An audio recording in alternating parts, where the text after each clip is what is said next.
Assalamualaikum warahmatullahi wabarakatuh. Perkenalkan, saya Bobi Fajar Ainur Rizal dari bagian sumber daya manusia. Pada kesempatan kali ini saya akan menyampaikan lesson learned setelah mengikuti kegiatan webinar Sadar Budaya Risiko yang berjudul Mengukur Risiko dalam Angka, Probabilitas, Dampak, serta Implikasi terhadap Keputusan Bisnis. Materi yang disampaikan oleh narasumber Bapak Gandum Troy Sulistrantoro ini membahas mengenai Enterprise Risk Management atau ERM pada BUMN, khususnya dalam konteks PTPN Group, menekankan pentingnya pengelolaan risiko secara terstruktur, sistematis, dan terintegrasi dalam seluruh proses bisnis perusahaan. ERM merupakan suatu pendekatan manajemen yang digunakan untuk mengidentifikasi, menganalisis, mengendalikan, serta memonitor berbagai risiko yang dapat mempengaruhi pencapaian tujuan strategis perusahaan. Dalam lingkungan bisnis yang dinamis dan penuh ketidakpastian, penerapan ERM menjadi faktor penting dalam menjaga keberlanjutan usaha dan meningkatkan nilai perusahaan.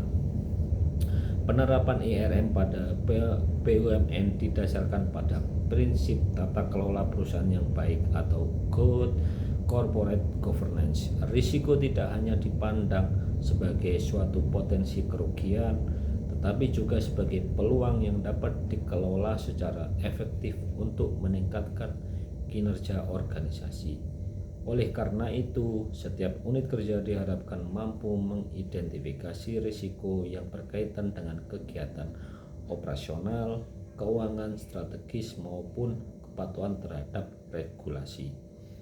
Proses manajemen risiko dalam ERM meliputi beberapa tahapan utama, yaitu identifikasi risiko, analisis dan evaluasi risiko, penentuan strategi mitigasi, serta pemantauan dan pelaporan secara berkala.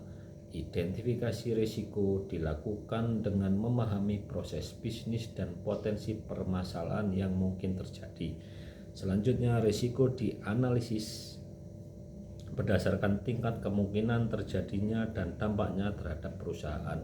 Hasil analisis tersebut digunakan untuk menentukan prioritas penanganan suatu risiko. Strategi mitigasi risiko dapat dilakukan melalui berbagai cara seperti pengendalian internal, peningkatan prosedur operasional, diversifikasi kegiatan usaha, serta penerapan teknologi untuk meningkatkan transparansi dan efisiensi. Selain itu, budaya sadar risiko, risk awareness, juga perlu ditanamkan kepada seluruh karyawan agar setiap individu memahami perannya dalam mengelola risiko. Dengan penerapan ERM yang efektif, perusahaan dapat meningkatkan kemampuan dalam mengantisipasi ketidakpastian, memperkuat pengambilan keputusan manajemen, serta mendukung tercapainya tujuan strategis perusahaan secara berkelanjutan. Demikian yang bisa saya sampaikan. Billahi taufiq wal hidayah. Wassalamualaikum warahmatullahi wabarakatuh.